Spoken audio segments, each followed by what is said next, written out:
افلا يتدبرون القرآن ام على قلوب اقفالها، تو کیا یہ لوگ قرآن میں غور نہیں کرتے یا دلوں پر قفل لگ رہے ہیں؟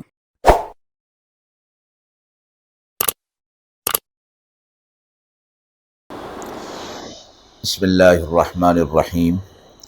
السلام علیکم ورحمۃ اللہ وبرکاتہ۔ ناظرین کرام، درس قرآن مجید کے اس پروگرام میں آج ہم سورۃ النساء کی آیت نمبر 176 کا ترجمہ اور تفسیر آپ حضرات کی خدمت میں پیش کر رہے ہیں۔ اعوذ باللہ من الشیطان الرجیم، بسم اللہ الرحمن الرحیم۔ يستفتونك قل الله يفتيكم في الكلالة إن امرؤ هلك ليس له ولد وله أخت فلها نصف ما ترك وهو يرثها إن لم يكن لها ولد فإن كانت اثنتين فلهما الثلثان مما ترك وإن كانوا إخوة رجالا ونساء فللذكر مثل حظ الأنثيين يبين الله لكم أن تضلوا واللہ بکل شیء علیم۔ آیت مبارکہ کا ترجمہ ملاحظہ فرمائیں۔ آپ سے سوال کرتے ہیں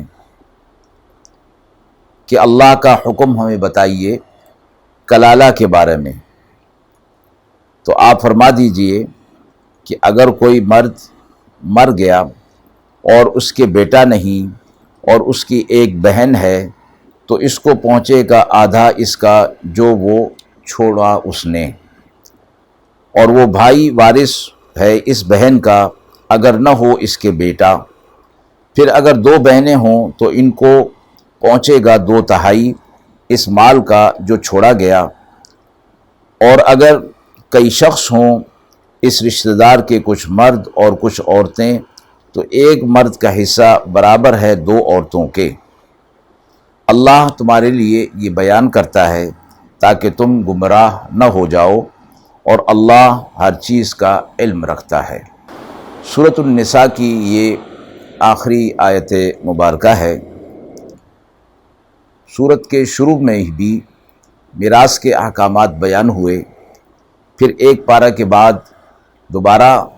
یعنی بیچ میں پھر میراث کے احکام بیان ہوئے، اور آخر میں ایک خاص صورت جس کو کلالہ کی میراث کہا جاتا ہے وہ یہاں بیان فرما کر اس بات کی طرف اشارہ کر دیا گیا کہ ابتدا، درمیان اور آخر میں صورت میں جو اس اہتمام کے ساتھ میراث کے احکام بیان کیے گئے ہیں کہ ان پر عمل کرنا اور ان کی اہمیت اور افادیت کو سمجھنا ضروری ہے۔ تو آیت میں فرمایا گیا کہ لوگ آپ سے سوال کرتے ہیں، پوچھتے ہیں میراث کلالہ کے بارے میں۔ کلالہ اس کو کہا جاتا ہے کہ جس کی نہ کوئی اولاد ہو اور نہ ماں باپ ہو، یعنی جب اس کا انتقال ہو تو یہ چیزیں موجود نہ ہوں۔ تو اس کے بارے میں فرمایا کہ اللہ نے یہ حکم دیا ہے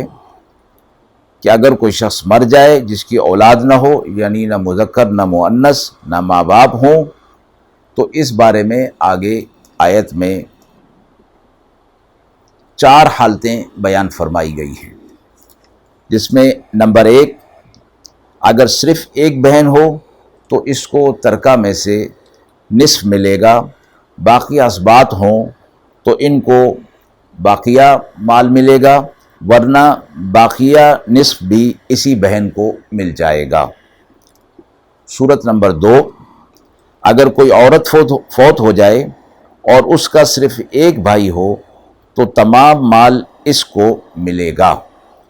اسی طرح اگر کوئی شخص فوت ہو اور اس کا ایک ہی بھائی ہو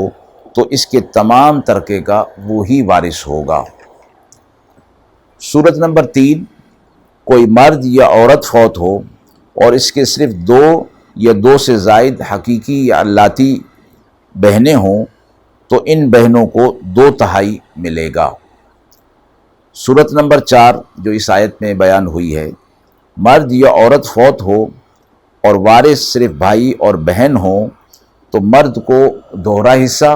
اور عورت کو اکیرا یعنی 1 حصہ ملے گا۔ یہ تفصیل بیان کرنے کے بعد آیت میں یہ فرمایا گیا کہ اللہ تمہارے لیے احکامات کھول کر بیان کرتا ہے تاکہ تم گمراہ نہ ہو جاؤ، یعنی یہ احکامات اللہ کی طرف سے حق اور انصاف پر مبنی ہیں، تو میراث کا معاملہ انہی کی روشنی میں پورا کیا جائے اور حل کیا جائے تاکہ گمراہی سے بچا جا سکے۔ اور پھر اللہ کی طرف سے یہ احکامات بیان کر دینا گمراہی سے بچنے کے لیے اللہ کی طرف سے انسانوں پر بہت بڑا احسان ہے، تو اس کو بار نہ سمجھا جائے، اور نہ جس کو وراثت میں حصہ کم مل رہا ہے نہ وہ یہ سمجھے کہ مجھ پر ظلم ہو رہا ہے، اور جس کو حصہ زیادہ مل رہا ہے وہ یہ نہ سمجھے کہ وہ اس کا استحقاق رکھتا تھا، بلکہ یہ فیصلہ اللہ کی طرف سے کیا گیا ہے۔ اور یہی بات اگلی آیت میں فرمائی گئی حصے میں کہ واللہ بکل شیء علیم، اللہ کے علم میں ہے، اللہ ہر چیز کا علم رکھتا ہے کہ کس کو حصہ کتنا دینا ہے اور کس کو محروم کرنا ہے اور کس کو کتنا دینا ہے، یہ اللہ کے علم میں ہے۔ اس سورت کی آخری آیت 176 پر سورۃ النساء کا درس قرآن مجید مکمل ہوا۔ الحمدللہ وآخر دعوانا ان الحمدللہ رب العالمین۔